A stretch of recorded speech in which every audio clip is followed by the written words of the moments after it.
kuna watu hawaelewi ya kwamba safari ya mimi na Wakorino ilianza zamani.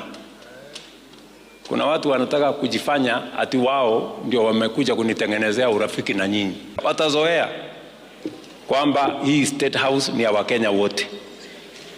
Wale wako na nini watafika, wale hawana watafika, kwa sababu hii ni nyumba ya taifa letu la Kenya. The Catholics have been here, PCA has been here, the Anglicans have been here, everybody has been here, the evangelicals have been here.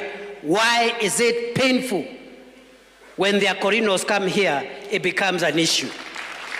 Hiyo madharau tuwache jameni. Wacha kujipiga kifua.